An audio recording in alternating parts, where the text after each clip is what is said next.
अस्सलाम वालेकुम। आज हम बना रहे हैं पंजाबी स्टाइल छोले, जो टेस्ट में बिल्कुल ढाबा और रेस्टोरेंट जैसे लगते हैं। मसालेदार ग्रेवी, सॉफ्ट छोले और देसी तड़के का ज़बरदस्त कॉम्बिनेशन इस रेसिपी को और भी स्पेशल बना देता है। अगर आपको स्पाइसी और चटपटा खाना पसंद है तो ये रेसिपी ज़रूर ट्राई करें। सुपर टेस्टी ये रेसिपी हम बना रहे हैं कुछ टिप्स एंड ट्रिक्स के साथ। तो आइए हम इसे बनाते हैं। आप भी इसे ज़रूर ट्राई करिएगा। आप फर्स्ट टाइम भी बनाएंगे तो आपके भी पंजाबी छोले बिल्कुल परफेक्ट बनके तैयार होंगे। तो आइए हम इसे देखते हैं। यहाँ मैंने नॉर्मल चने लिए हैं। ये बहुत बड़े वाले काबुली चने नहीं हैं, ये बिल्कुल नॉर्मल चने हैं। इसे मैंने ओवरनाइट सोक कर लिया था। अब हम इन्हें गलाने का प्रोसेस करेंगे। ये 500 ग्राम चने लिए हैं मैंने यहाँ। इसमें मैंने 2 टेबलस्पून काला नमक और 1 टेबलस्पून सादा नमक लिया है। इसमें मैं 1 पोटली चाय पत्ती की ऐड करूँगी। इससे पंजाबी छोलों का कलर बहुत अच्छा आएगा। आप चाहें तो इसमें टी बैग का भी यूज़ कर सकते हैं। और इसी में मैं इतना पानी ऐड करूँगी कि चने अच्छे से भीग जाएं और ये अच्छे से गल जाएं। इसमें पानी कम रहेगा तो ये परफेक्टली नहीं कुक होंगे। लिड कवर करके हम इसे 1 से 2 सीटियों में पकाएंगे और हम इसे जब तक नहीं खोलेंगे जब तक कुकर का प्रेशर खुद से ना निकले। ये छोटे वाले चने हैं तो इन्हें ज़्यादा देर हम नहीं गलाएंगे। ये 1 से 2 सीटियों में ही परफेक्टली कुक हो जाएंगे। और हमने अगर इनको ज़्यादा सीटियां दे दी तो ये बिल्कुल घुल जाएंगे। ये देखिए कितने परफेक्ट कुक हुए हैं, यहाँ पे बिल्कुल सॉफ्ट हो गए हैं।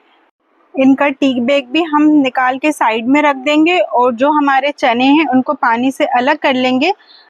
अगर हमने इनको इतने पानी के साथ पकाया तो हमारी ग्रेवी बहुत ज़्यादा पतली हो जाएगी। इधर हम एक पैन में ऑयल को अच्छे से गर्म कर लेंगे। यहाँ मैंने 100 ग्राम ऑयल लिया है। इसमें एक बड़े साइज़ की अनियन को मैंने रफली चॉप कर लिया था। इसे हम हाई फ्लेम पर गोल्डन ब्राउन कर लेंगे।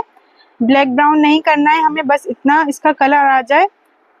प्याज के अच्छे भुनने से ग्रेवी का टेस्ट और बढ़ जाता है। और इसी टाइम हम अदरक लहसुन का पेस्ट इसमें शामिल कर देंगे। 2 टेबलस्पून अदरक का पेस्ट और 2 टेबलस्पून मैंने यहाँ लहसुन का पेस्ट इसमें ऐड किया है। 2-3 हरी मिर्च मैंने कट करके इसमें शामिल की है।